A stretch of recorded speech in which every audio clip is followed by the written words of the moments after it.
So we will continue the exploration of the universe. I think the previous presentation offered me a number of issues that can build on and try to demonstrate and present how important it is really to look for other, I would say, carriers of the messages from the birth of the universe. For example, you have heard that the light, the photons, was decoupled from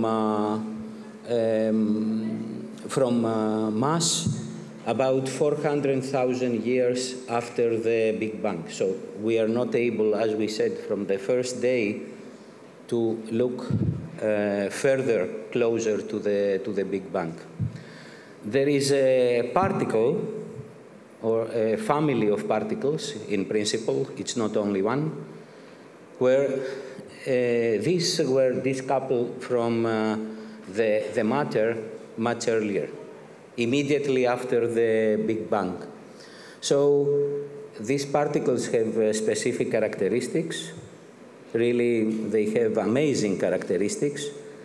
And maybe they are very useful to act as carriers for the information we are looking for. So these are the neutrinos.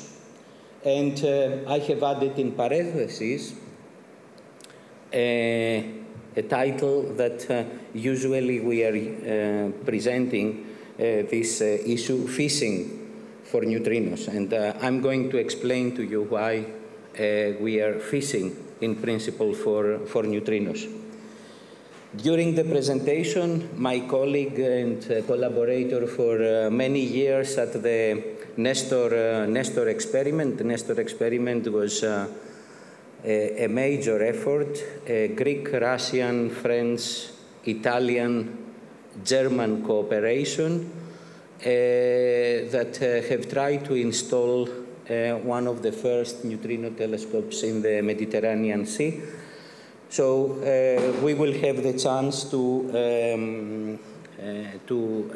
present together some of the issues, and of course later in the lab, in one of the two labs, we will further emphasize on the detection technique and the phenomenon that is used to help us to see the messages from neutrinos. As I told you, all of our efforts here in this course, in this summer school, is to introduce quite complex topics related to recent Nobel Prizes. And in 2015, the Nobel Prize was awarded to these two scientists who have coordinated two very big experiments underground, looking for neutrinos, and more specifically, looking for the oscillations of neutrinos. This is something very strange. What can be an oscillation of a particle? What is an oscillation of a particle? But this is exactly what we are going to discuss. The discovery of neutrino oscillations that demonstrate that neutrinos have mass.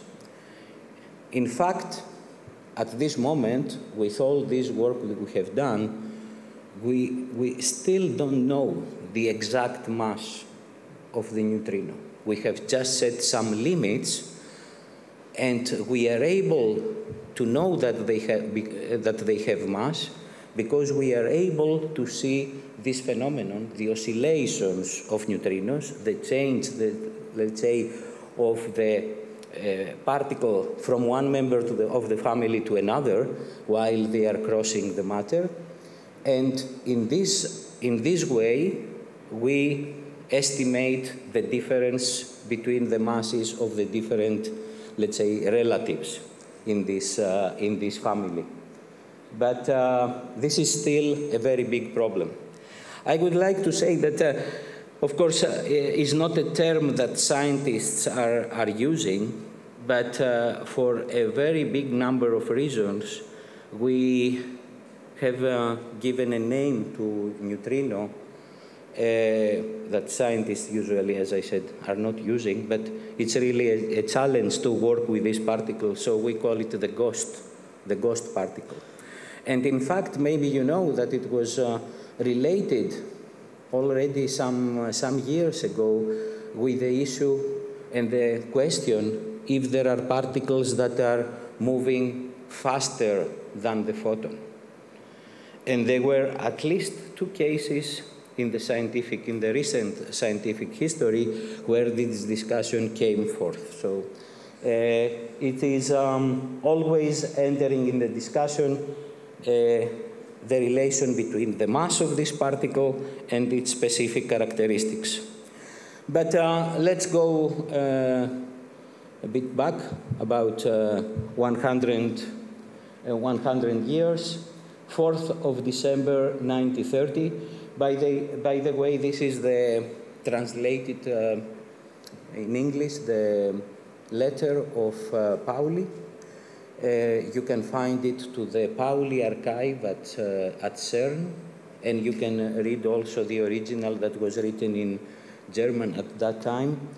It's a letter that Pauli is sending to his colleagues because he will not be able to attend a major conference, but he's sharing with them his initial ideas about the specific characteristics and the data that they are getting for the beta decay.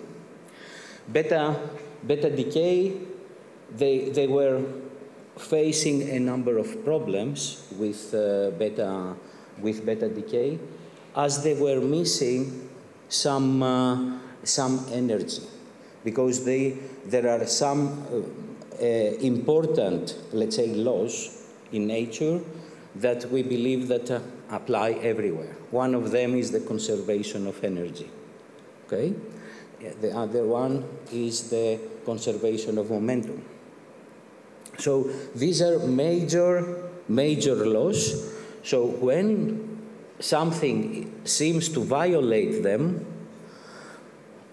of course we are surprised, and we are looking either where we are making the mistake or what is the new component that we have to add in order to solve this problem and this equation.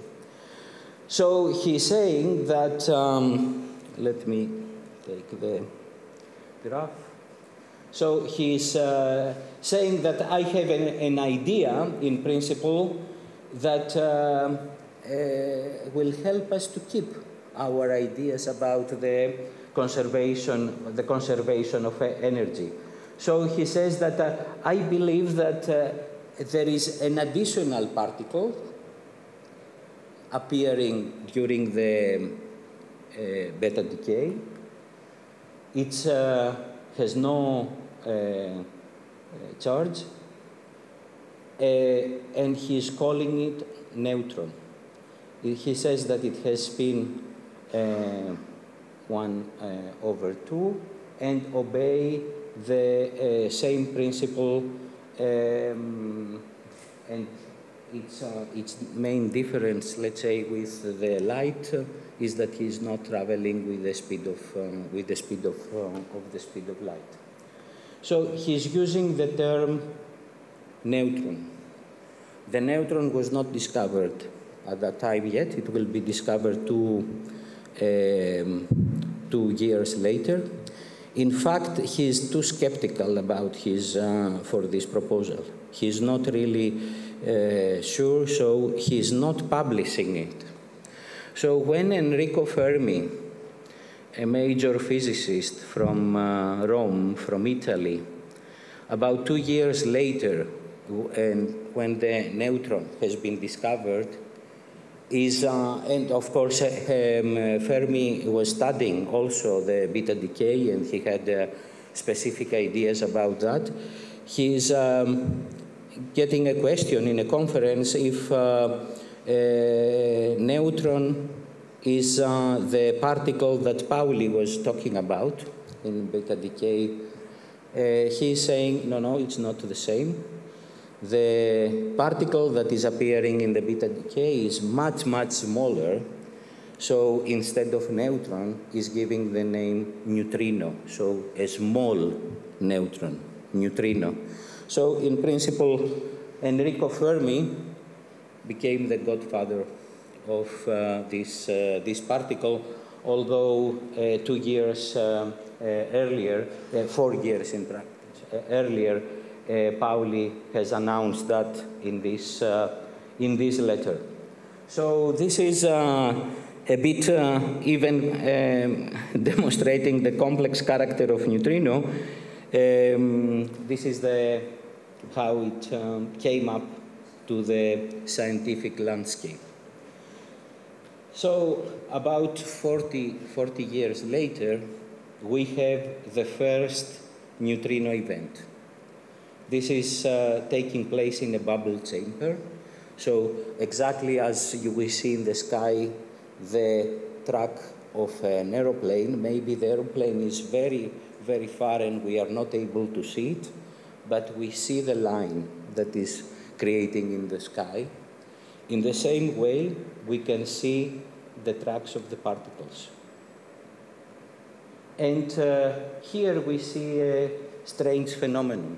As we said, one of the most important laws in physics, in nature, is the conservation of momentum. So what we see here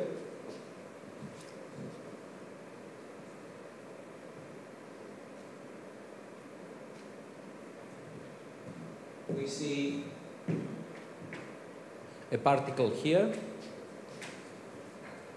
another particle there, making a big track, and another one here. Okay?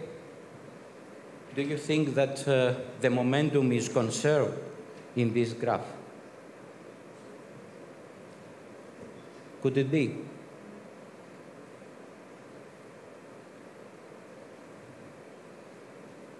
Do you understand the question? No? Okay.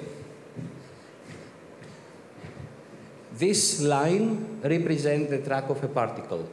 This is another one, and this is another one. So something happened, and 3 particles appear in the graph. Something happened there. What was that? Yes? A collision. Okay. Which are the particles that collide?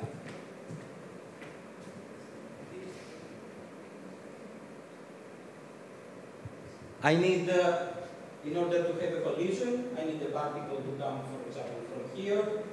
I have another particle here, maybe it's not moving. So one particle is coming, hitting this particle, and then they are moving to different directions.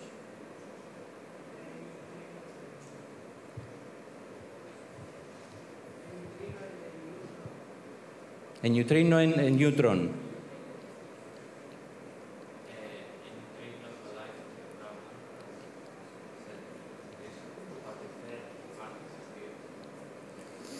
Okay, let's change a bit the question.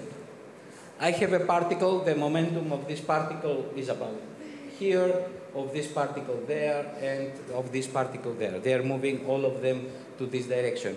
What is the overall momentum of the 3 particles? What is the direction of momentum of the 3 particles? Yes? Yeah, a middle, let's say a line somewhere here, correct? It must be an arrow at about here. So this is after the collision. I need the momentum before the collision. It has to be the same. The collision, the momentum before and after the collision, they have to be the same. So there must be a particle here. This is what this these data are saying, because these are real data, that there is a particle that is coming from here with exactly the same momentum as the resulting one. Okay? And I'm not able to see it. It's invisible. It's invisible. We are not able to see it. That's why we call it ghost particle, because we are not able to see it. There is a neutrino here coming, collides with a proton in the chamber, and this, the heavy proton is moving a bit, is making a small track. There is this muon created and a pi meson also here. So this is the first, let's say, observation, if we can say.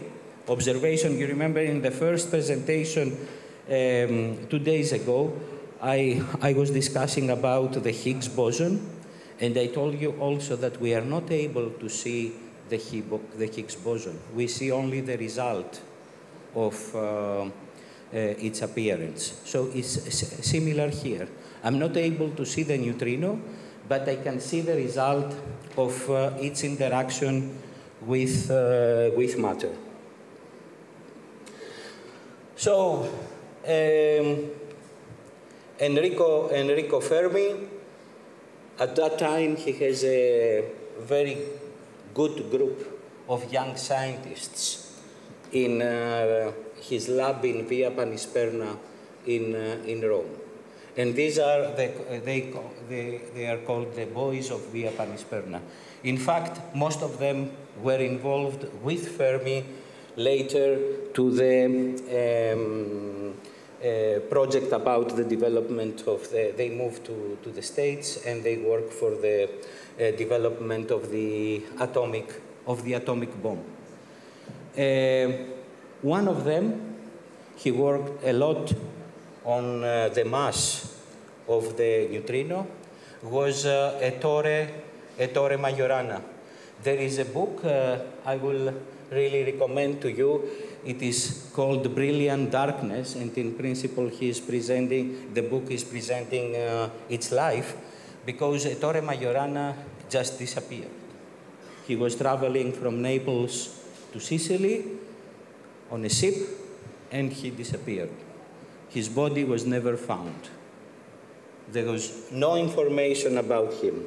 For the Greek students, the book has been translated in Greek, and it's called The Neutrino Man, or Anthropos Neutrino. He disappeared like the neutrino. The other guy below is the only guy who had different views about the world from the other boys of Panisperna. So he was a communist, and he decided, when everybody left and they went to the States, he continued his research in Moscow at that time. And he is also very, very important. I will come to his work later, because his work is really directly connected with the oscillations of neutrinos. He was really introduced the oscillations of neutrinos, and he was also able to solve the standard model, the sun standard model problem, as we will discuss. His name was Bruno Pontecorvo. So these are the key characters in the story. Now this is the beta decay. As I mentioned, the nucleus of their splitting, and they are producing. Do you know what this symbol shows? What is this? It is a? Yes. Yes. Electron. Okay, and this? A positron. Okay, is the antiparticle of the electron. Perfect. This is the additional particle. It's an electron neutrino. I said that the neutrinos are forming a family. I will discuss about that in a few minutes. So these are the electron. This is an electron neutrino, while this is, what is this line on the top? Do you know? Anybody? Is the antiparticle of the electron neutrino. Okay, this is how we mark this. We are not able to present a positive or a negative signal because it's neutral. So we characterize this particle with this line on the top. This is the antiparticle. Okay. Eleftheria Sotiriou presented on the first day the sun and how sun is working. So if we want to present a detailed model of the sun, of all the processes, all the chemical processes in the center of the sun, this is what we have to present. So this is how sun works. Okay? It has all these chemical interactions where I have identified where neutrinos are coming. Here we have neutrinos. Here in this interaction we have neutrinos. Neutrinos, neutrinos.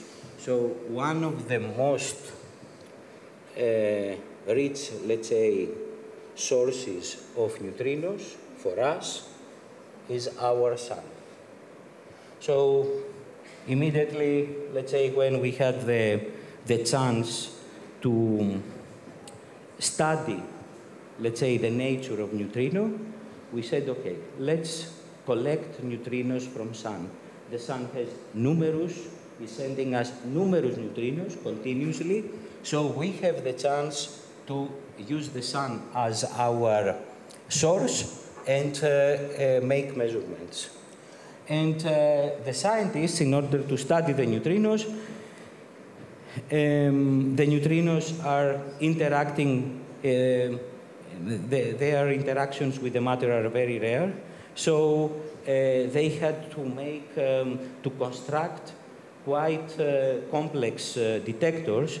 They had to go deep underground to use the rock above them as a shield and offer the opportunity to these neutrinos to cross the mountain, the ground above the mine, and enter to the cavity and interact there in order to give their signal. So a number of such detectors were installed in Russia, in Japan, and in other countries, trying to measure the flux of neutrinos, the flux of neutrinos from sun. And a major problem came up. That was a major scientific issue for many years. The problem was that the flux, we believe that we had a very good model of sun. We were understanding how sun is operating, so we had a very good theoretical basis for this calculation. And what happened? All the experiments presented fluxes that were considered lower than the expected ones. So either the model we had for the sun was wrong, or something was happening with neutrinos while they were traveling from sun to Earth, to the detector. Okay? And this was a major problem for this period. And this guy, I saw his picture when he was a bit younger, working with Fermi in Rome. Bruno Pontecorvo said that both the model that we have for the sun and the measurements are correct. both of them. There is no problem. In fact, he produced, he created really a formula for that, but also he had the idea that the neutrino, in principle, is not only one. There are 3 neutrinos that changing, I would say, if I can say, costumes from time to time. Once I have an electron neutrino, once I have a muon neutrino, once I have a tau neutrino. So these are the relatives in the leptons family. The leptons are electrons, muons, and taus, and their cousins are the neutrino electrons, the muon neutrinos, and the tau neutrinos. And he said that the neutrino, an electron neutrino, can leave the sun, but when it is really crossing the mass, it can change its costume, and it will appear as a muon neutrino later. Okay? And he said that the possibility that I have for changing from neutrino X to neutrino Y is related to the difference of the square mass of the different neutrino types. Okay? This was his major contribution. Okay? This was the theoretical idea that was presented by Bruno Pontecorvo, and it was, I would say, experimentally proven back in 2015 when the Nobel Prize was awarded for the neutrino, for the detection of neutrino oscillations. So another parameter I would like to say here is that this is also related to the length. This is the length of the track of the neutrino inside the mass. So when the neutrinos are in the vacuum, when they are traveling and there is no mass, they are not changing their character. This is happening only when they are crossing the mass. So if they are crossing the mass, we will have to observe neutrino oscillations. So in this idea was really supporting the findings from the experiments, because while the electron neutrinos left from the sun, while they were crossing all the mass that there is between the place of their creation till the detector, the mass of the sun and the mass of the earth, they had the chance to change their costume. So if the detector we had installed inside the mine was ready to observe electron neutrinos, it was observing only the electron neutrinos that survived after this oscillation, that they remain after these oscillations. The others were other types of neutrinos that the detectors were not able to detect. And when we were able to construct detectors that are able to detect all the varieties of neutrinos, we found that it's really the sun is working in the specific way, and the neutrino oscillations are really happening. Manolis, would you like to add something here? Maybe about the snow detector? I would like to ask our friends here.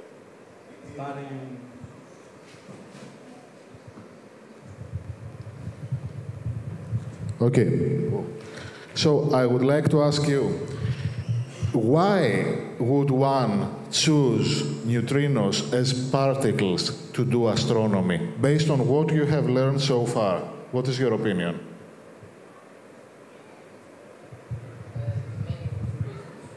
course. Mainly for two reasons. First of all, because, as you mentioned earlier, they were created in a very early stage of the universe, and therefore they can provide data even before photons were released. The second reason is because they can cross matter, and this way there are less obstructions in their path to the telescopes, and maybe this way we can get more data. Anyone who would like to add something? Okay, so as Dr. Sotiriou said, neutrinos very rarely interact with matter, and this is a curse, let's say, somehow, if you want to be able to detect them, to observe them, to measure their properties. But on the other hand, it is a blessing, because this way you have a great advantage over the photon. Photon is the carrier of information with which we observe the universe. When you went to the observatory in University of Thessaloniki, you observed Saturn, correct? Wake up. Okay, so now I would like to ask you this.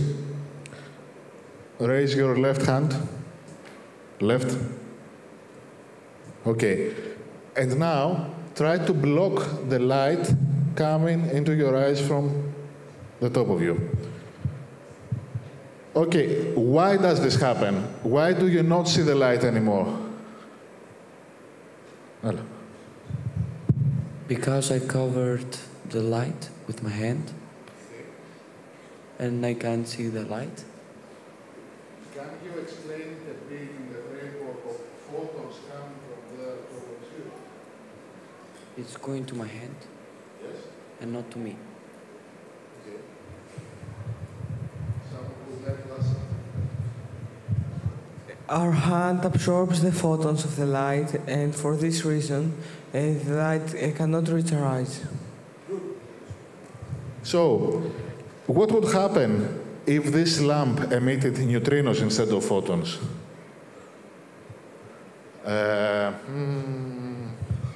You.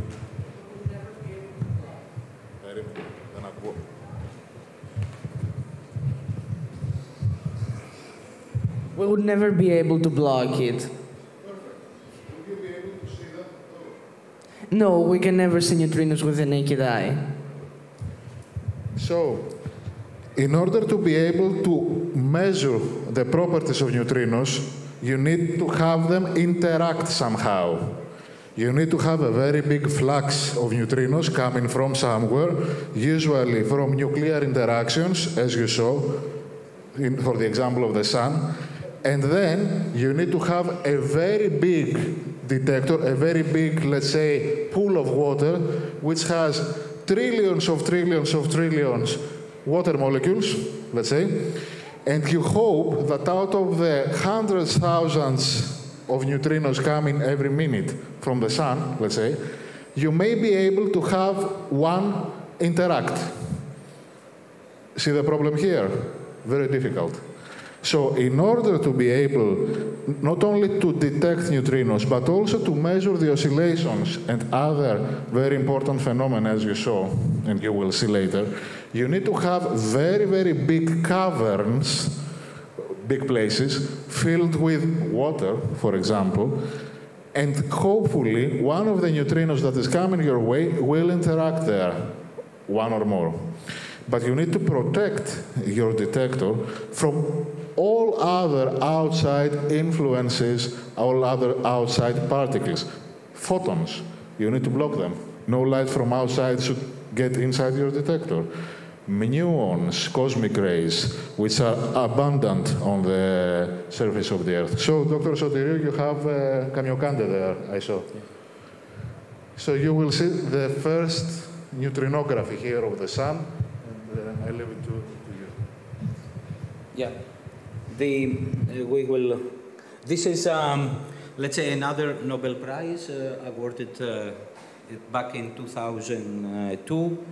This is a neutrino image of the sun. Okay, so this is what also we said from the first day. If we were able to see neutrinos, the rain of neutrinos, the storm of neutrinos that currently is taking place between us, I will not be able to see you because of this rain. So you can see that 100,000 billion of neutrinos pass your body every second. Okay, so as we said, you start understanding our concept here. We are start making some small steps. We create images of the sun with neutrinos. Then we would like to create a whole map of the sky with the sources of neutrinos. And for this reason, especially to measure the oscillations of neutrinos and calculate exactly the differences, here we have the possibility to measure the differences between the square mass of the two types of neutrinos. This is the oscillation. We have constructed this kind of detectors. These detectors are located in mines, so they are far underground. This is in Japan, and here you can see the entrance of the mine. There is a very big cavern filled in with water, and the neutrinos that are coming from the sun are interacting here. They are producing electrons, and the light of the electrons is being detected, and in this kind we can calculate their fluxes. These are more advanced detectors, also, as we said, focusing on the detection of the other kinds of neutrino. But this is another thing with neutrino astronomy, because in astronomy I have to be able to find exactly the target in the deep sky. I have to locate the source, and this is very important. As Manoli said, this is also an additional and a very important reason for doing astronomy with neutrinos, because they are not going to deviate. They don't have any charge, so their track will not change. We will be able to go back to the original source if we are able to reconstruct their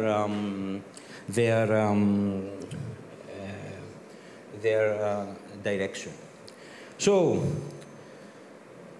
1987, I have started my first presentation with this supernova explosion at the Large Magellanic Cloud, a satellite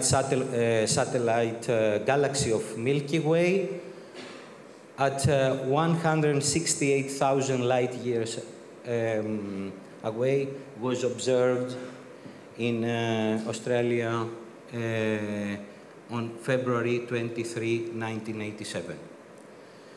It was the first time that neutrinos enter also in the discussion about their speed.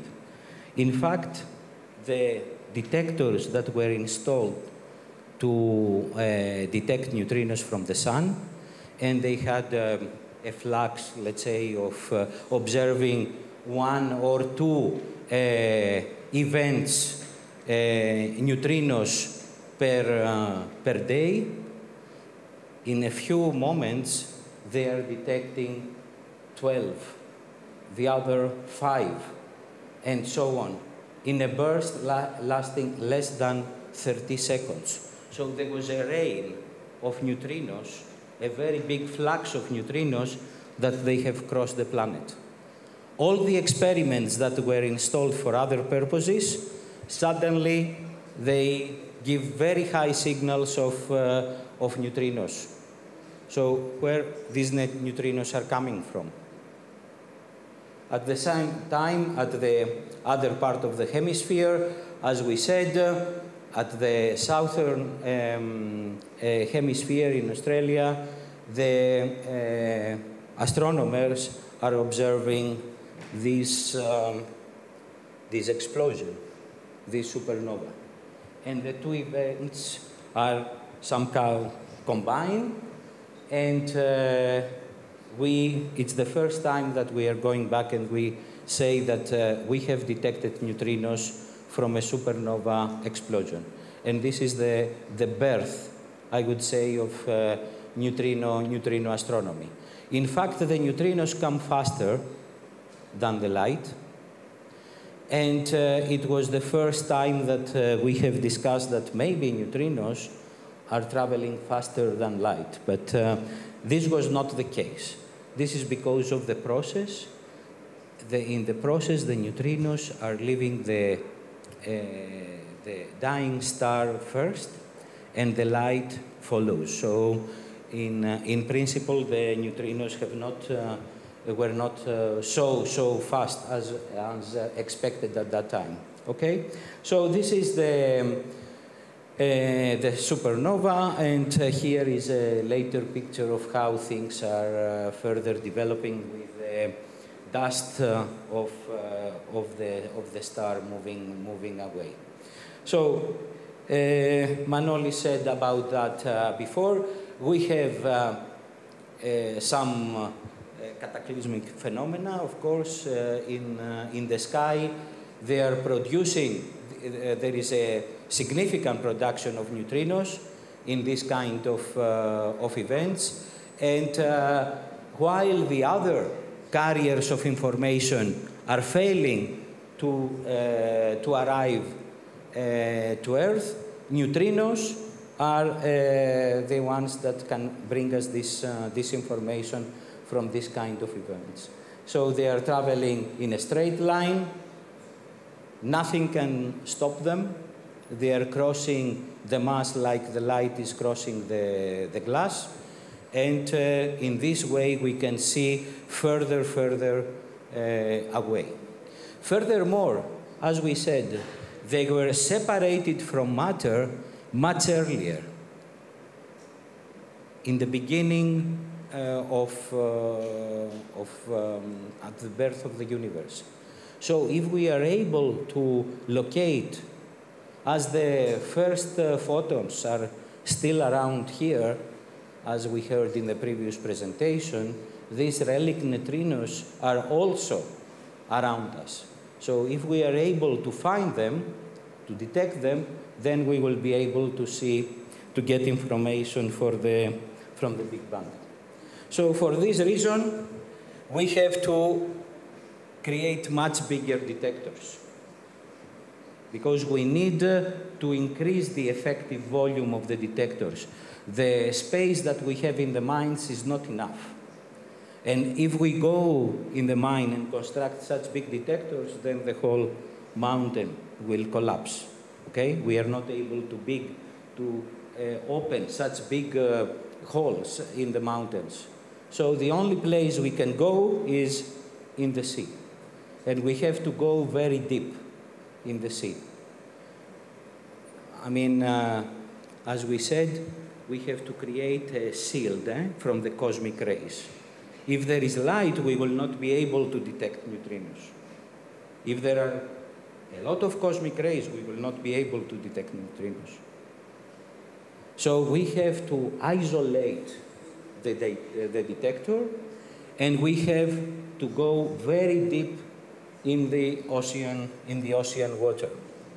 So this picture explains, let's say, the title I have used in parentheses, why we say that we are fishing for neutrinos. This is fishing, and this is ice fishing for neutrinos. Let's see how a neutrino detector works. Here is a high-energy neutrino. You remember the first graph with the first event from 1970, the picture I have shown. So this is invisible. Here is the proton. It's interacting with proton inside the Earth, and then is producing a high-energy muon. Okay? It's exactly the same. Let me go back to remind you this So the neutrino is coming from this direction and is producing this muon. This muon is growing very fast. And the higher the energy of neutrino, the higher the energy of the muon. This muon can travel for 4 or 5 kilometers before it consumes all its energy. And it's offering us a very good candidate here to reconstruct the track. Because if we reconstruct the track of the muon, it's about the same with the track of neutrino, so we will be able to target back to the source of this neutrino. Okay? So this muon is entering the seawater here and is producing this very faint blue light. Why? Because the muon is moving at about 80% of the speed of light, while in the seawater the speed of light drops significantly. In principle, is divided by the refraction index of the medium. So this is the reason why we have the creation of Cherenkov radiation. This blue light that it is emitted from the track of the muon. The fact is that it has very, very specific geometrical characteristics. So the light is emitted at 42 degrees. So it's offering us the opportunity to reconstruct in detail the track of the muon. Of course, we have to be able to observe this light 5,000 meters underwater in the deep ocean. And this is not an easy task. In theory, we can say we can do it. But in practice, it's much more difficult. Is it clear to everyone? No? Yes. Can you hear me? Okay, so when we want to detect neutrinos, where do we look, up or down? Down. Why? Because they travel through the air, because they travel through masses, and through the air, so they come from the ground from the other side of Earth. Very well. So, similarly, when you saw the neutrinography of the sun, you saw the sun in light of neutrinos. You saw it before, right? Were we observing the sun during day or during night? No, both. During both day and night. Okay? So, with neutrino telescopes, you can observe the sun 24/7. Okay? That was the... So, the muon is here, is interacting with the matter, is producing the muon, and the blue light is traveling across the track of the muon, and we have to set there a number of detectors in order to see this blue light. Okay? I have to install these detectors in the deep ocean. So how this can be done is exactly what we are going to discuss now. These are the eyes of the telescope. So you understand it's a completely different telescope from what we have seen at the Aristotle University. I will explain this, but here, in this case, I would like to say that it has to be in a sphere, in a glass sphere, that is able to stand up to 500 atmospheres of pressure, okay? Because when I'm going, every 10 meters that I'm going deeper, the pressure is increased.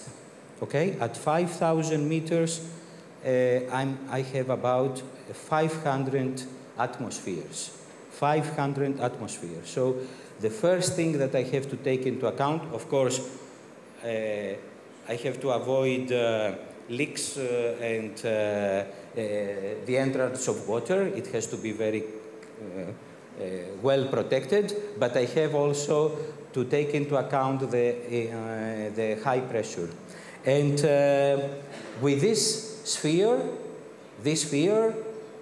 we are protecting the eyes and the electronics of the telescope that are inside this glass sphere. Yes.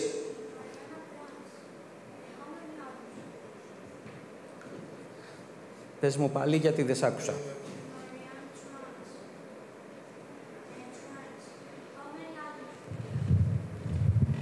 In Marianne Trans, how many atmospheres do we have? How many atmospheres? Yes. You mean at 11,000, at about 11,000 Yes. meters? We said every 10 meters is one atmosphere. So in 11,000 we will have 1,100 atmospheres pressure. Oh. Okay? Yes. Every 10 meters, one atmosphere. Okay. Okay? Thank you. Here we are, let's say the references I'm making are for the first neutrino telescopes. The first neutrino telescopes were installed in Pacific Ocean in Hawaii at about 5,000 meters. The second one in the Mediterranean Sea at about 4,000 meters. And also there is an effort that is still going in Siberia, in Lake Baikal, where they are installing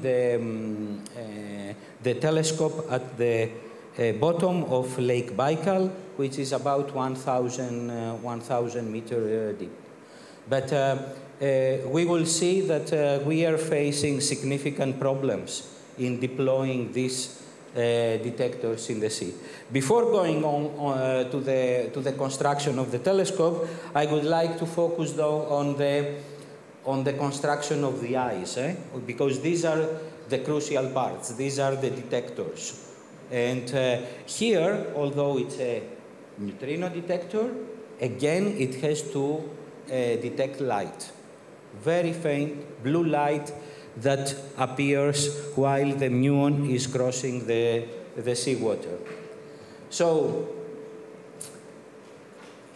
what is the photomultiplier? This is a photomultiplier. In principle, is a device. They can also is able to see only one photon, and is transforming this photon to a strong signal that we are able to record and say, yes, there was light in this photomultiplier, in the other photomultiplier, and so on, and we will be able in this way to reconstruct their track. Here, on the photomultiplier, there is a specific material. It's called photocathode. So this material, in principle, is going to transform the photon to an electron. Every time a photon is hitting on the photocathode, an electron is going to be produced. We will have a whole lab after lunch focusing on this phenomenon, especially what is happening here. And from here, because I need a big surface, because I would like to have a lot of high chances to detect the light, so I'm looking for photomultipliers.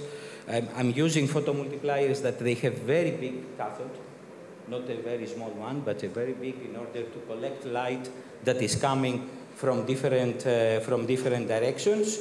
Then the electron has to travel this distance, which could be about let's say 20 centimeters, to reach the amplifier. This is really the place where the signal the number of electrons will be increased significantly in order to give us a clear signal that a photon was detected.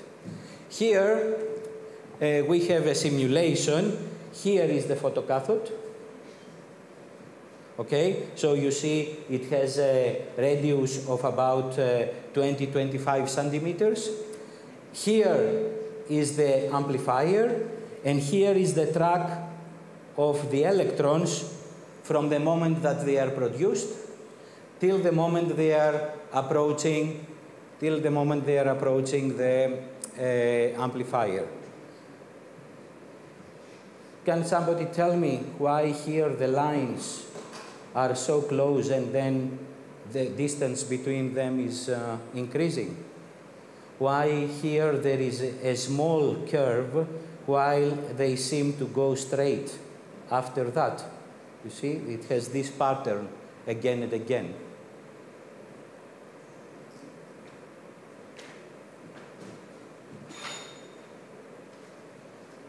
Yes? The speed is increasing, okay, and why the line is curved in the beginning and then it's like it looks like more straight? So, from what I can understand, they appear to find a straighter path. I'm not sure why, though. I just want to answer why are the dots like.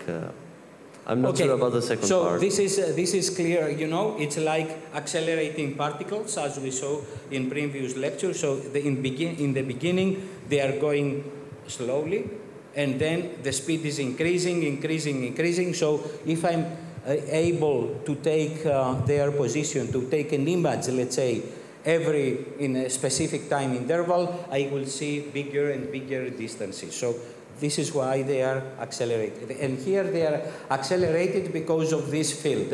Here I need a very strong electrical field in order to push, let's say, these electrons to go to the center. But why they're turning, at least in the beginning? When the speed is not so big, the impact of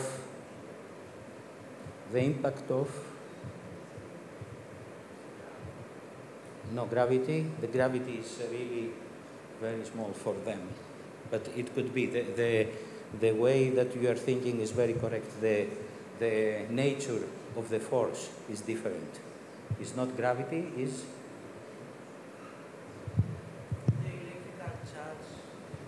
because of their electrical charge, they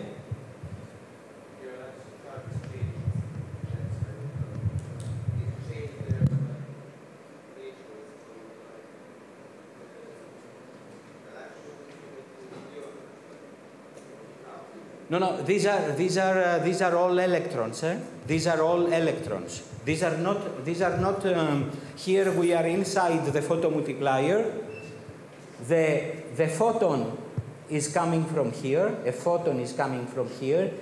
Is interacting with the photocathode. Is interacting with this material here, and is producing an electron.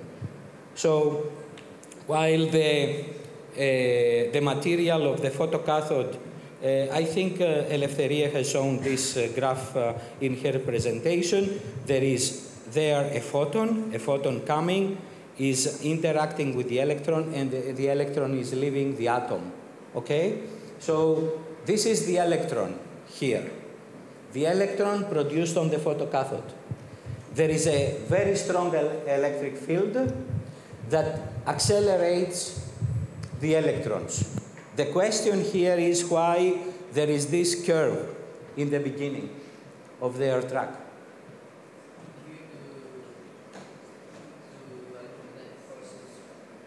Due to electromagnetic forces from materials around the sphere?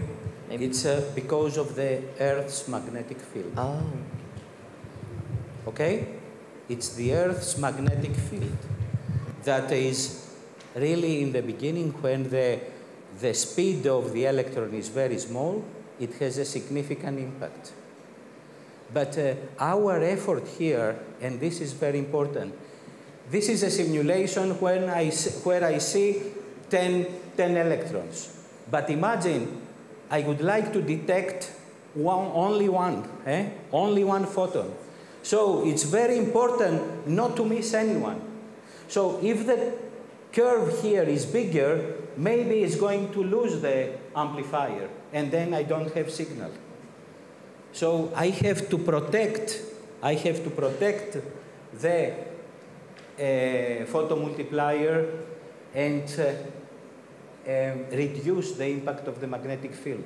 That's why I'm using this net around it.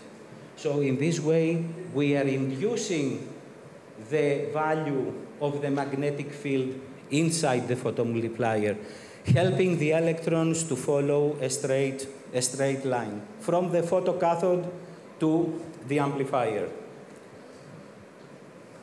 Okay, so these are some efforts from the sea, because you have to make many tests. You have to make many efforts to see if in principle is working, what other sources of noise I could have deep in ocean, how easy is to lower the detector, how I'm going to make the connections, how, if something is not working, how I'm going to get it back. All these are very, very important issues. So here you see a part of the structure. I will come to the structure of the telescope. You see the photomultiplier. It is covered inside, protected inside this glass sphere, and in this cage to reduce the magnetic field. Our initial efforts, let's say here we are located somewhere there, Thessaloniki is over there, at the southwest of Peloponnese. This is the African plate entering under the European plate. So very close to the shore, there is a very deep, I would say, field where the plan was to implement this detector. The depth there was 5,200 meters. Here is the landing. This is from the first efforts back in 1992, 1993. A Russian research vessel came to the Mediterranean in order to make this kind of tests. So here you see the structure, you see the different optical modules as with the detectors. There are detectors in the center, there are detectors at the end of the arms, and as all this structure is going inside the water, because of the force of buoyancy, is opening and is becoming like a star. This is the overall structure, 2 floors of the telescope. Here is one floor, one of them, and here is the whole construction. So 300 meters height. You see the buoys up to keep it to keep the different floors separated. Here are the optical modules at the end of the arms. Here a very big sphere made of titanium to host the electronics of each floor, and all the messages through cables are going back to shore through an electro-optical cable, about 36 miles away. So the detector is operating at 5,000 meters under the seawater, under the surface of the ocean, and the messages are transferred through an electro-optical cable to the shore.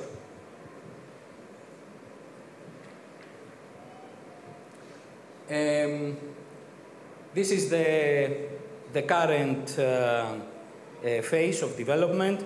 Is not taking place exactly there. It's about 1,000 kilometers away near Sicily, because now the different teams, the different groups from Europe came together, Italians, French, also Germans, there is a Dutch team and so on. It's a major European effort, and they are constructing this this detector that is called kilometer cube network, neutrino telescope. Kilometer cube, because we need really a very, very big detector in order to observe neutrinos that are coming from all these sources. Plus, you see that they are using a different structure. Instead of having these arms that in the initial phases it was quite difficult to accommodate and to handle, especially from the ships in the moving, let's say, platform of the ship. Now there are in principle strings with photomultipliers that are deployed at different locations. And for each one of them, there is a line that is connecting them to the electro-optical cable that is transferring the information. Also, the initial idea of the photomultiplier, of the big photomultiplier, has been replaced by using numerous smaller ones, which are more effective, and all this effort of making sure that all the electrons will arrive to the amplifier and so on is not necessary, because these photomultipliers are much more effective. So this is the current situation. Manoli, would you like to say a few things for this detector? Yes, yes. Okay, so what you saw before with the stars and the titanium arms, this was the Nestor experiment. This was the first one that started to take place in the Mediterranean, in which Dr. Sotiriou was part of, also myself later. And here, to the left, you see the so-called Antares experiment. This one was in France. Now, I want you to pay attention to something. You want to detect a neutrino coming, let's say, this way, okay? So a neutrino interacts here. It produces a muon, which goes there, and this produces Cherenkov light, right? As you saw before. So what you are actually detecting are these faint blue flashes coming here, here, here, here, here, and so on, okay? So you need to have a very, very big volume instrumented with these eyes, okay? And you also need to have very clear water. The French don't really have that clear waters. In Greece, it was a bit better. You want clear water, why? Because you want the light to be able to travel for a long distance before it's being absorbed. So, historically, Nestor was the first.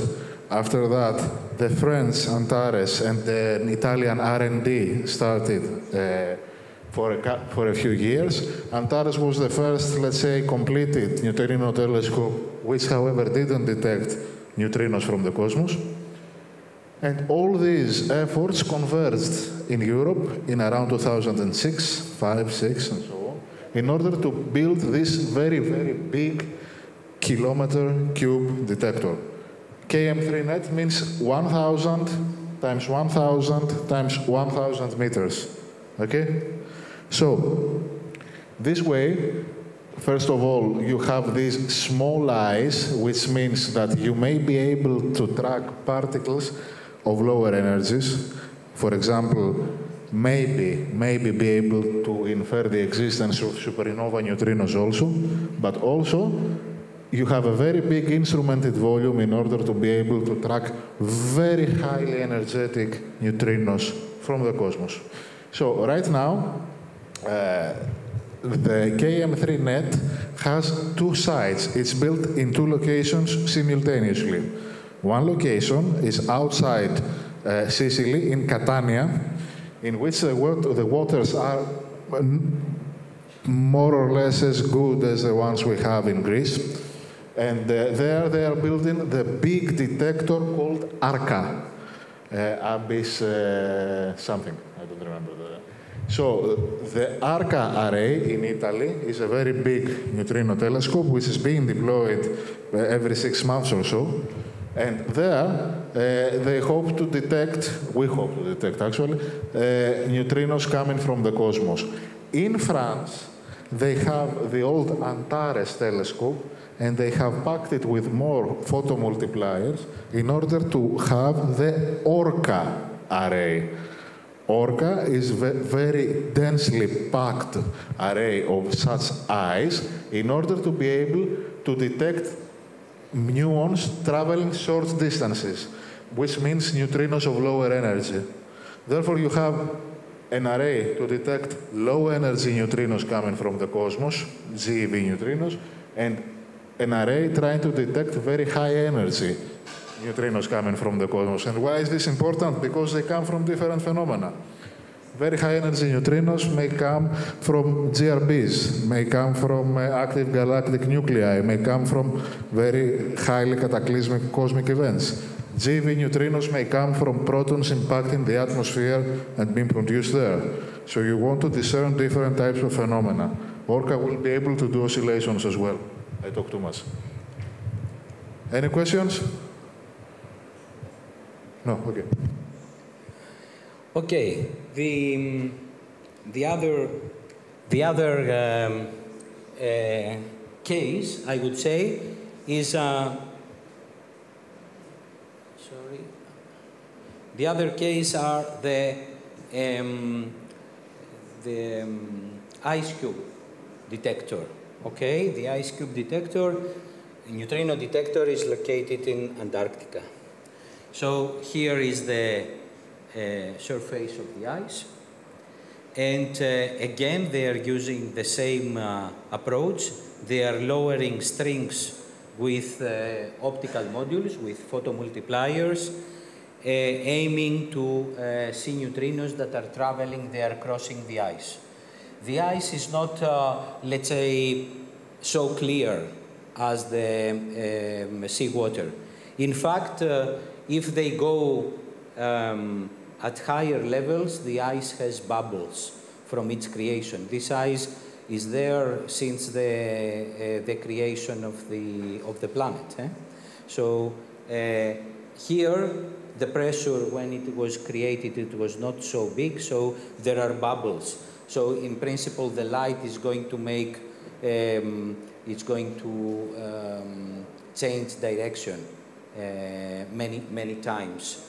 While here at the very bottom, as when this ice was created, because of the dust from the volcanoes and the dust that was falling on the planet, is not so clear. So it is located, let's say, at about 2,500 meters.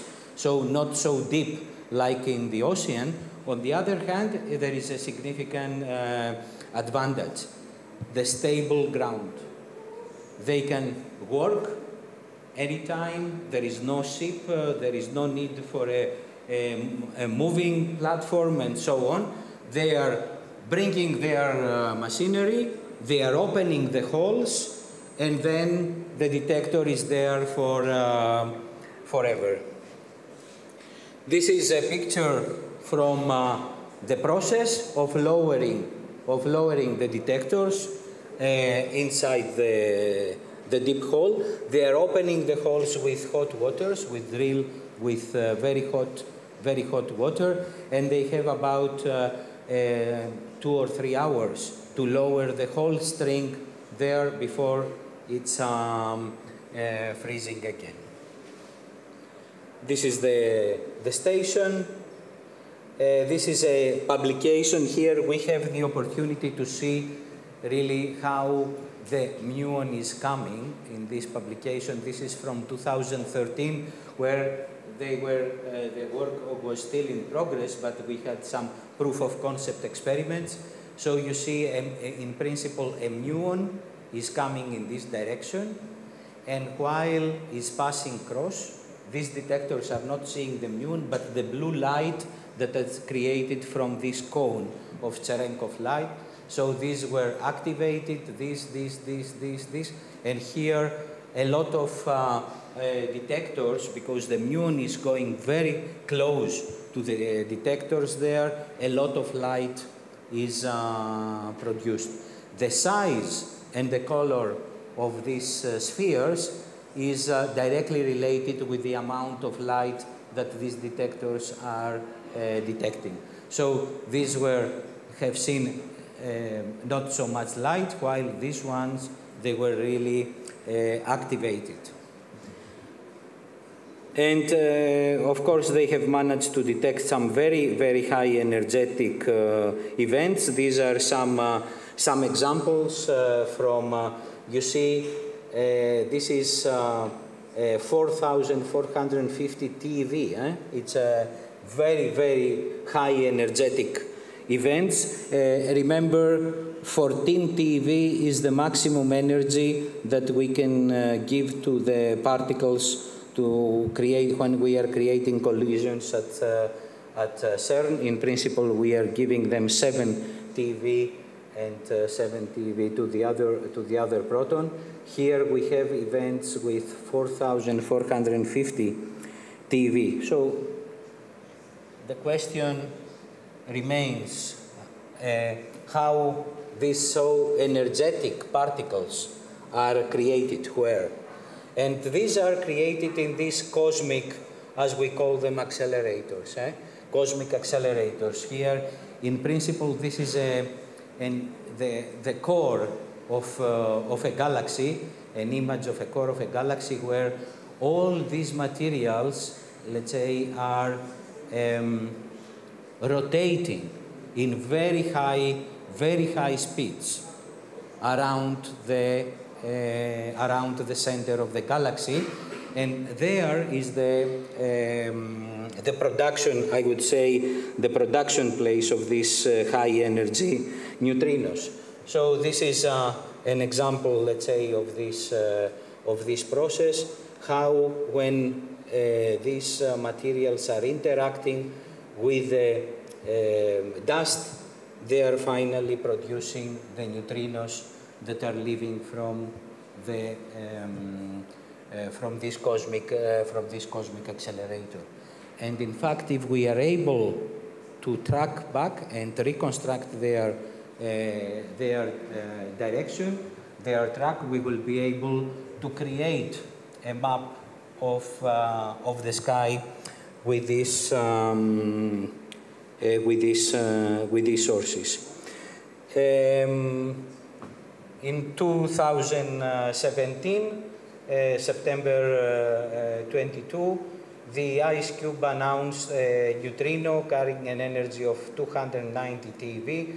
Comparison, as we said, the energy from a particle on LHC that can be generated in LHC could be up to 13 TeV.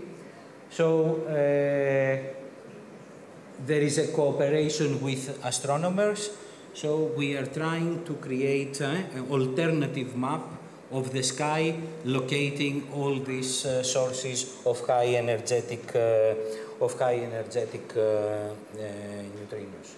And as Dr. Vourlias came here to stop me, I had my last slide ready for him, and I have presented. So that was our presentation with Manolis from, let's say, from this, let's say, alternative field of astronomy using neutrinos. and the very big efforts that scientists across the globe are making to, let's say, to identify all the parameters and the characteristics of these particles and use them as carriers of the messages from the universe. Just to summarize, before we have the opportunity for some questions, we said with conventional astronomy, we can see up to 400,000 years after the Big Bang. We are using for alternative ways. In the first day, we have seen the gravitational waves case. Today, we will have also a lab about that to see how this detection technique is working and which is the basic idea behind the construction of gravitational waves detectors, because we can see gravitational waves coming directly from the Big Bang. Another option are the neutrinos. Still a lot of work to be done, but the proof of concept experiments are there demonstrating that in principle the technique is working. And the third and the most successful up to now process is to simulate the conditions immediately after the Big Bang at accelerators like the Large Hadron Collider at CERN. So we have tried to offer you an overview of all this process. Thank you.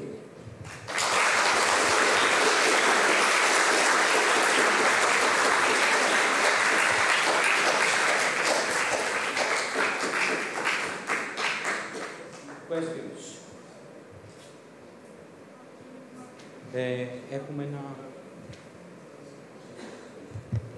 Are there any other sources of high-energy muons that can cause interference, like other kinds of radiation, for example?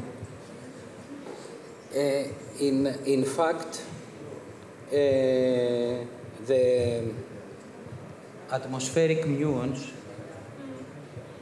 are really our main problem. The atmospheric, the muons, in principle, this is also in, it was presented also in the school book of the third class of Lyceum in the Greek curriculum as the case that demonstrates a clear demonstration of the special relativity. The muon is created, let's say, at the upper levels of the atmosphere. In principle, it should never reach the bottom of the sea because its lifetime is not enough. But when it is moving, as it is moving with a relativistic speed, it can reach the 5,000 meters underwater. So it lives more. So it's making a bigger distance. So it's a major background for our detector. So these muons that have been created in the atmosphere are bombarding our detector. In principle, a detector like the one I have presented, a tower with 300 meters high and 30 meters diameter, is receiving about 1 million atmospheric muons, is detecting 1 million atmospheric muons in one day, and only one muon that is coming from the bottom, and it is related with a neutrino. So I have to be able to discriminate between these 1 million muons that are coming from atmosphere, and they are not signal, they are noise, to only one muon that is coming from the bottom, and it is the signal I'm looking for. That's why all the photomultipliers, the ones that I have presented, and also the ones that Manoli saw from the new experiments, are looking down. They are not looking up, in order to have less light that is coming from muons from above. Okay, so this is the major background for these telescopes, the atmospheric muons. Okay? Yes, thank you. Yes, please. In the experiment you talked about in France and also in Greece and Italy, is there a specific reason why you place the machines like in a line and parallel to each other? And will this placement affect their work or? In principle, what we would like is to create a box and fill it in with photomultipliers everywhere. This is the ideal case, to create a cubic kilometer of detectors. So the distance is very important because the attenuation length, the distance that the light is traveling inside the water, of course this is highly dependent from how clear is the water. In the seawater is about 50 meters. Okay, so if the light is created here, and then I have, let's say, to put the next detector there, the other there, and so on. In principle, I have to keep in mind the parameters of the medium. If I'm in seawater, here, let's say in Greece, it was 30 meters. Why 30 meters? It has to be significantly less than 50 meters, which is the attenuation length. So the distance between the floors was 30 meters. The distance between the diameter, let's say, was also 30 meters. So they don't affect each other's work, but instead they are like creating a box. Exactly. So to make sure that everything that goes inside this box or in this cylinder is going to be very well defined. Okay? But if we are in the ice, if there are bubbles, you see the attenuation length of the light is going to be decreased. Maybe it's 20 meters. So then I have to bring the detectors closer to make sure that I'm detecting. Otherwise, the light will go this direction, is going to be detected, then it's changing because of a bubble, it's going there, then it's going to be a mess. Okay, thank you. Okay, so it's geometry, it's the nature of the way the light is traveling, but also I have to take into account the parameters of the medium. Okay? Other question? So Mr. Vourlias is making an evaluation of this course, and he is counting the number of questions after each lecture. So give me questions, because if I don't have many questions, I'm not going to take a good mark from Dr. Vourlias. Yesterday he had 20 students here. You see, we lost already, Manuel. We had only 3. So give us questions. We talked about the reduction of speed of light when light goes through water. Yes. Do we have any reduction of speed of the speed of neutrinos when they go through objects, solid objects? There is no reduction. So it's the same speed when they go through Earth and when they go through vacuum? Yes, yes. And also for muons. The muon is going with the same 0.8 the speed of light. If it is in the atmosphere, if it is inside the Earth, is not decreasing that's why it is producing Cherenkov radiation. Okay? The speed of the muon inside the water, the seawater, is higher than the speed of light in the seawater. Okay? The speed of light, you have to take c divided by n, where n is the refraction index of the medium. Okay? So in this way, you can find how much the speed is reduced. In principle, muons are creating Cherenkov light here, this moment. But it's so faint that with all this light, we are not able to see it. Okay? The Cherenkov radiation is here between us, because they can create this phenomenon is not so strong as it is inside the water, because there I'm in complete dark and I am able to see that.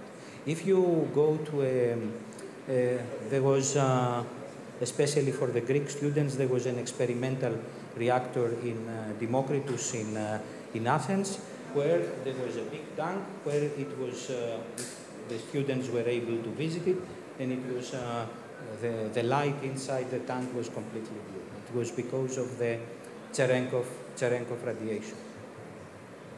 Second. Okay. Since neutrinos have mass, do they get affected by gravity? In principle, if let's say the field is so strong, it would be affected. But still, as I said, we don't know exactly how much mass, because they have very small mass. We only know the differences between the masses of the different types of neutrinos. We don't know exactly the mass of each flavor of the neutrinos. Since they are moving at the 0.8 speed of light, they only supermassive objects. They are moving even faster. Neutrinos, muons, are moving with 0.8 of the speed of light. Neutrinos are traveling with almost the speed of light. That's why they were always candidates for being the particles that can go faster. So they are moving even faster than the muons. Thank you. Could you tell us how neutrinos are created? I think you mentioned already some ways they are created. For example, when they interact with dust around black holes, or I think with the nuclear fusion in the sun as well. Also in all these processes here. So you can see in this all interactions where you see the production of neutrinos. How they were discovered? They were discovered back in 1930 as a product of beta decay, in order to make sure that the energy conservation principle is still valid, as we have seen from the letter of Pauli. So in beta decay type. In nuclear, in principle, they are produced in nuclear reactions. Okay, so basically, and as I can see, I think also when some particles gain energy, are they emitted like electrons in a similar fashion, or do they have like a different nature?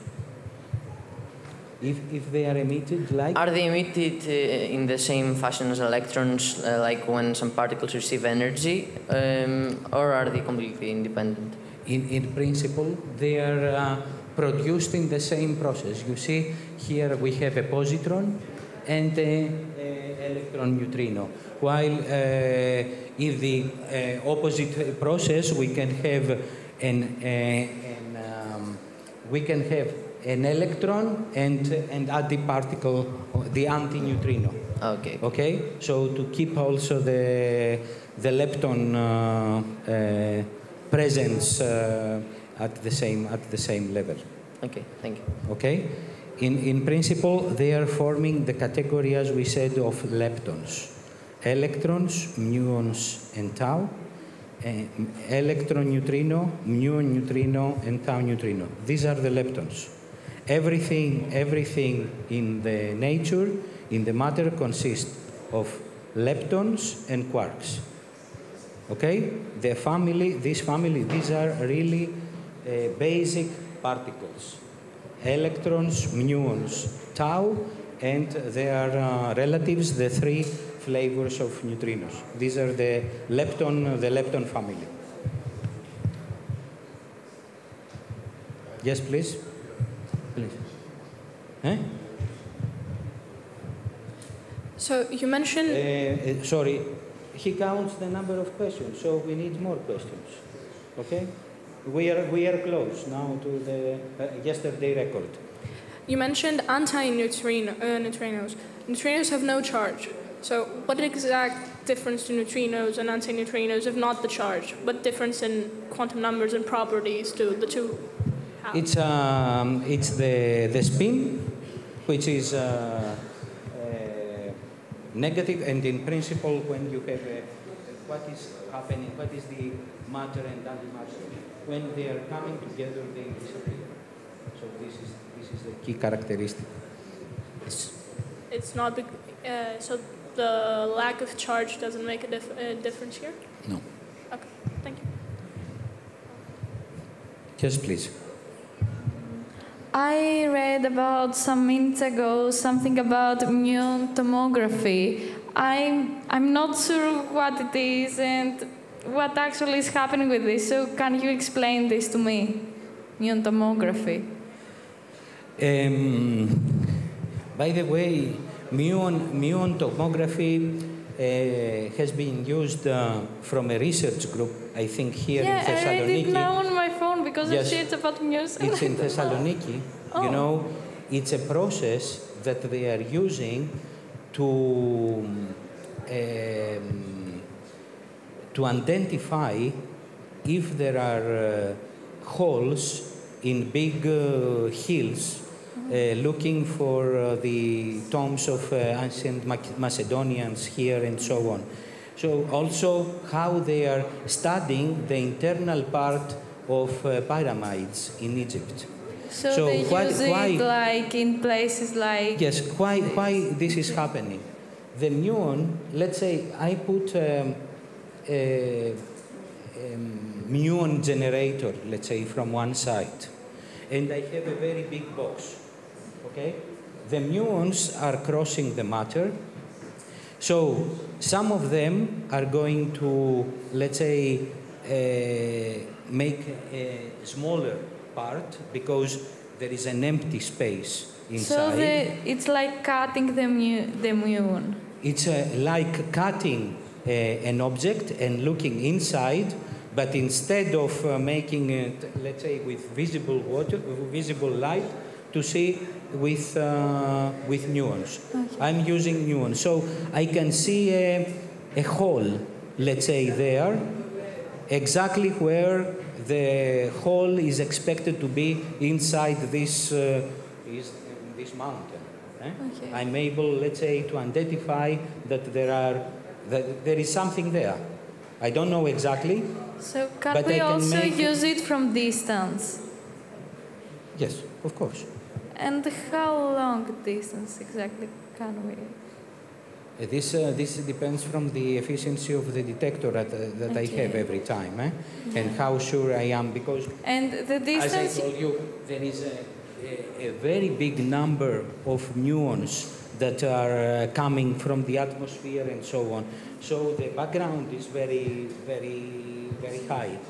So I have to make some specific experiment to identify, let's say, a cavity inside an object. This kind of things. This is what we say tomography. Tomography is also, apart from the way that we are making tomography in the human body, is a term that is being used in seismology, for example. We are using the seismic waves that are coming from different parts of the world in order to see if there is some cavities underground. That's why when you hear that there are some surveys in the different places and they say seismic research, in principle it's related to the detection of areas where there are cavities, so it's maybe a source of gas or petrol and so on. So in this way they are able to identify places where they have to dig in order to get gas from the from underground. So we are using the seismic waves to make a tomography of the Earth. It's a term that we are using. So a quite interesting technique, and I think it was here at Aristotle University that they made this experiment. They were using... They still use it. I don't know. I don't know if the experiment is still running, but it was a van. Okay. They were going next to a hill. Here they call it tumbas. Tumba is the tomb. No, the tomb. So they were sending muon fluxes to see if there is a cavity. If there is a cavity inside the hill.